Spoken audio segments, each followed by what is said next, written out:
My name is Colleen Edwards. I'm an internist and hematologist, and my practice is located on the Upper East Side of Manhattan, specifically 111 East 88th Street. That's between Park and Lexington Avenues. Okay, great.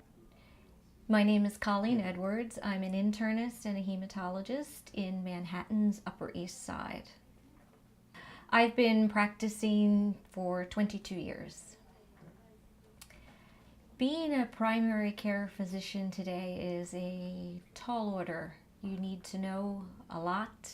You're the frontline person. You're the one who gets the phone calls about the abdominal pain, the fever, the chest pain, and it's challenging. It's a real black box. Is it a headache or is it a headache? Is it chest pain? Is this person anxious? Are they really sick? It's very difficult. The challenges of owning a practice, and I'm a solo practitioner, is I'm sort of chief cook and bottle washer. I not only have to be a physician, I have to be a bit of a business person, and I don't actually like the business end of it. I would have gone to business school if I liked the business end of it. It's tough. You have to vet the malpractice insurance, you have to vet the health insurance, you're constantly looking for the best prices from your vendors. It's a headache. Okay. I feel like we've become more traffic cops than anything else. With the influx of managed care, everyone has to see you first for their referrals. Often that's all they're using you for. Particularly, New York's a tough market. New Yorkers are real connoisseurs of healthcare, and they've already researched who they want to see before you even have made a diagnosis.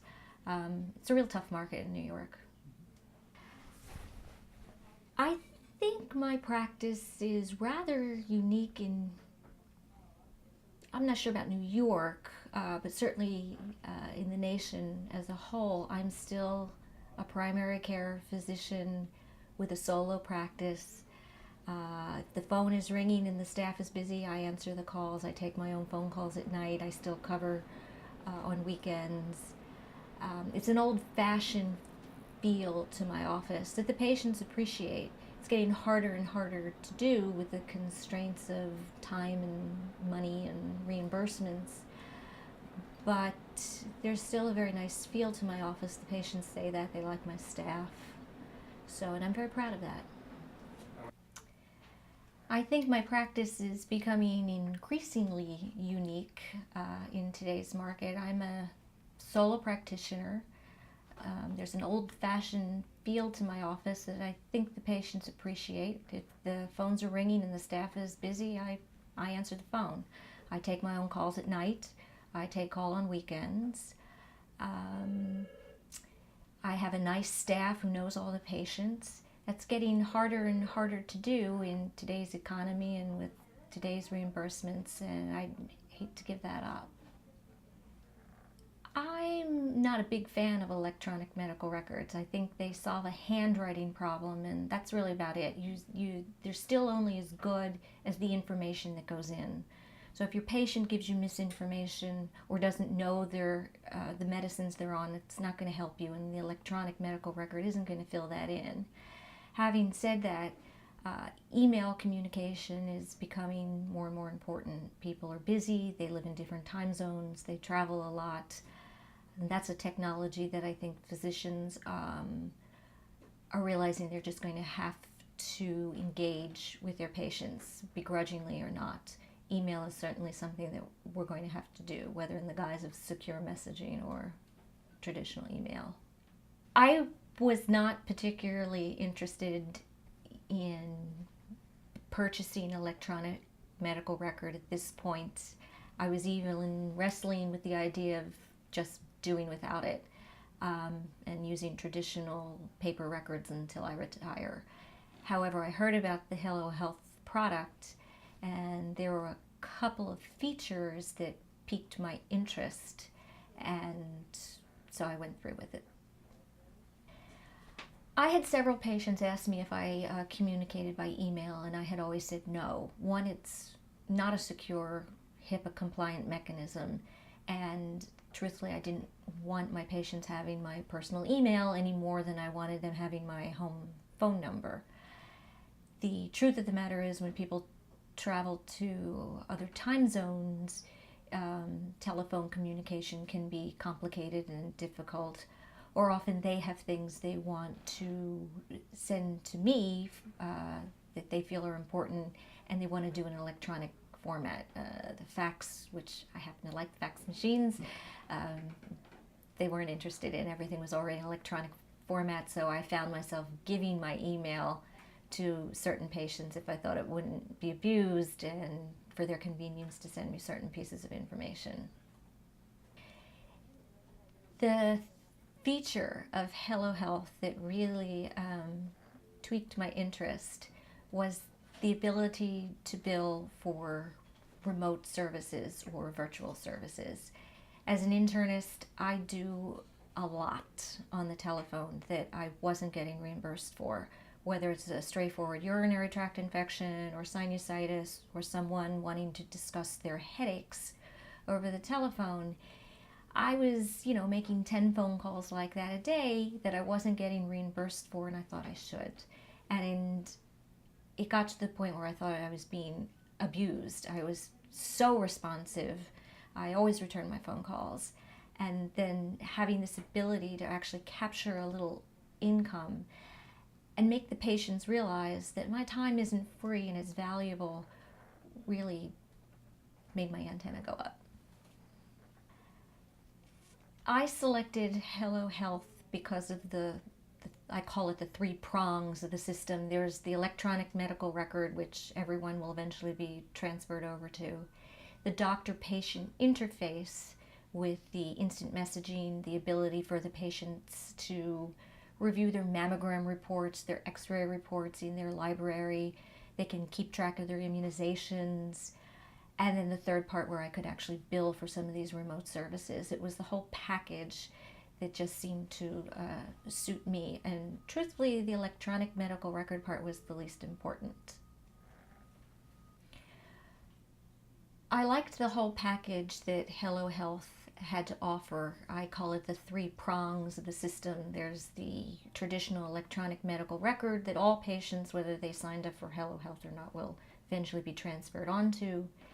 There was the doctor-patient interface with the instant messaging that was convenient, plus the patients have a library section where they can review their lab results, their mammogram reports, their x-ray reports. They can keep track of their immunizations.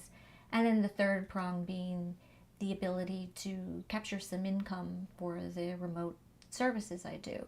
So it was the whole package put together that made me choose the Hello Health system, and truthfully the electronic medical record part was the least important of the 3.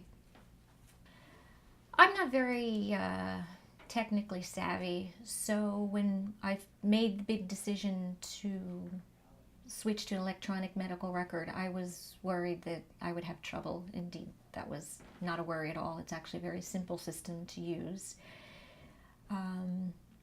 The staff adapted to it quite easily.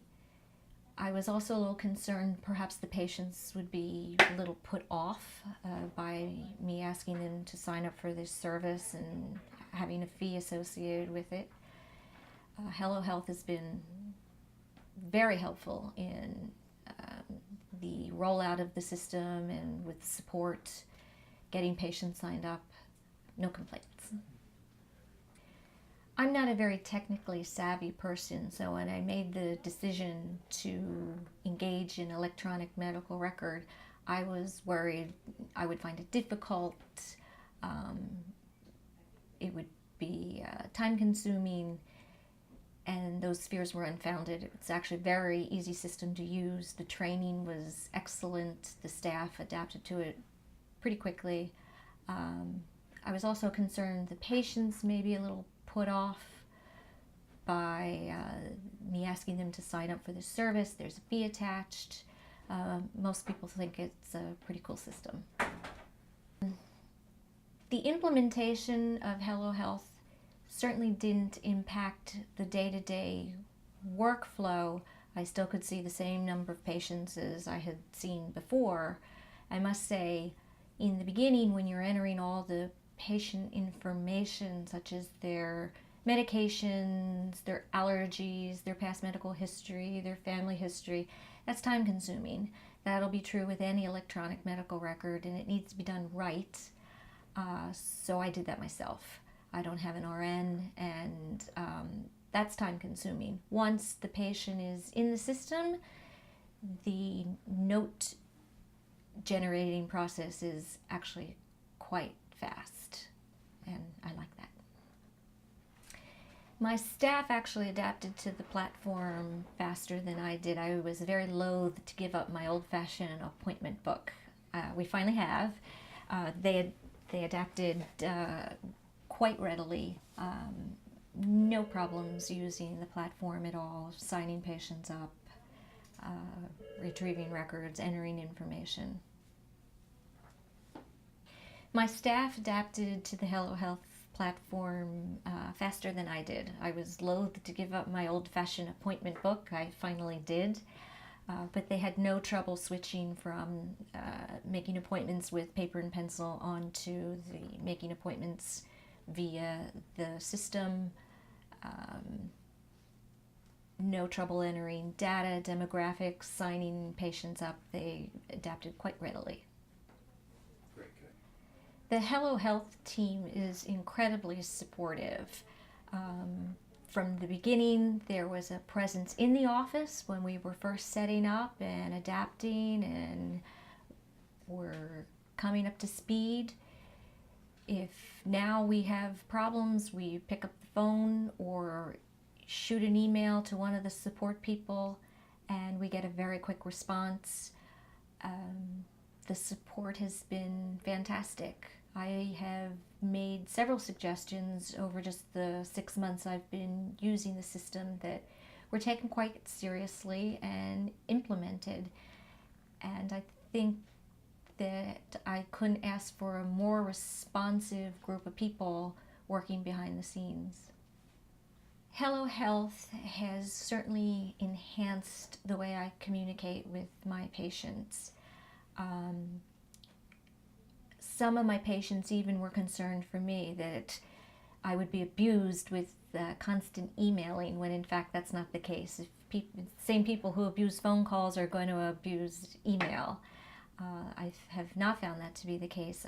The email portion or instant messaging has been quite convenient. Patients can shoot an email when they think of the problem, not having to worry about the office being open. They can, like I said, review laboratories online, retrieve their reports without having to bother us to send them a copy or send a copy to another doctor.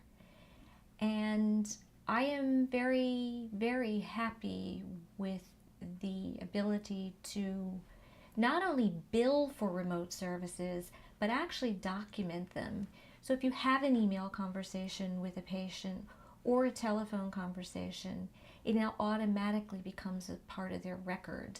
That's a huge improvement for me. I was terrible about documenting all these things I did over the phone, and comes back to haunt you sometimes. Now it's so much easier. It's just a part of the record, and that is a big improvement.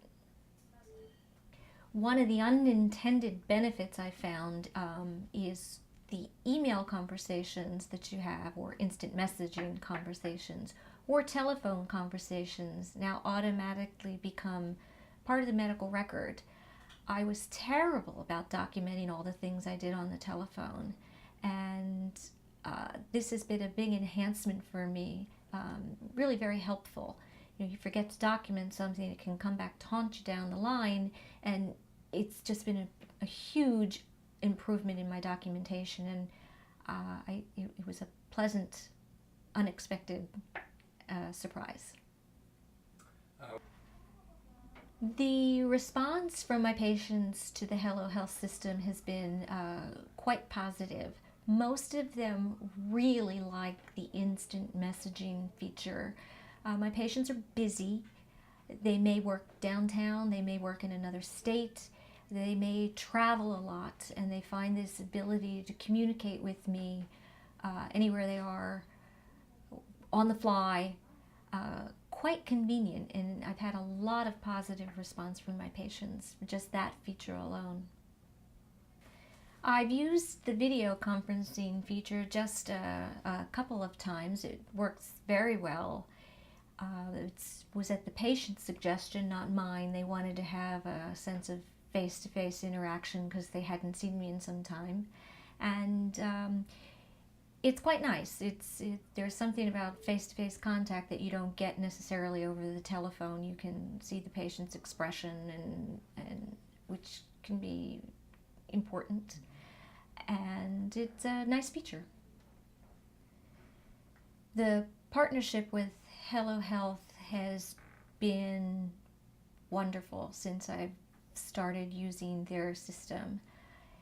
There were some what I considered flaws in the electronic medical record when I first started to use it, and they took my comments very seriously and fixed things rather quickly that I thought needed to be fixed, which I was quite pleased by. They have always been there for support, whether a patient has a question we can't answer. I one time billed a patient inadvertently. They took care of it. I've made some errors putting the wrong thing in the wrong patient's file. I got on the phone. They told me how to fix it. They're always available for support. I have recommended Hello Health to some of my colleagues who, like me, are or were on the fence about whether they even want to go forward with an electronic medical record at this point in their career. I have had nothing but really positive experiences with it, and I've explained to them the three prongs of the system, in particular. It's not just an electronic medical record. There's a doctor-patient interface. There's another means of communication, and then this mechanism for billing for all these services that all internists do and don't get charged for. In addition, I have also touted the receptiveness of the people who work behind the scenes to my concerns or complaints, how a certain feature I didn't think was up to snuff on the electronic medical record, and how receptive they were about they actually fixed it in a timely manner. So I've actually recommended it to several of my colleagues. I met a daughter of a long-term patient several months after signing up with Hello Health, and she was becoming my patient at that time, and also leaving to live in Vietnam for the next year. So her mother and I both thought it would be a great idea if she signed up for Hello Health so she would have some communication with a physician stateside. And I don't think she was in Vietnam for more than a month when I got an email with a medical concern, and we were able to address it, and she was thrilled she had signed up for this service, and she felt very comfortable knowing that there was medical contact in the United States, and she wasn't going to have to go, scrounging around for an American doctor in Hanoi.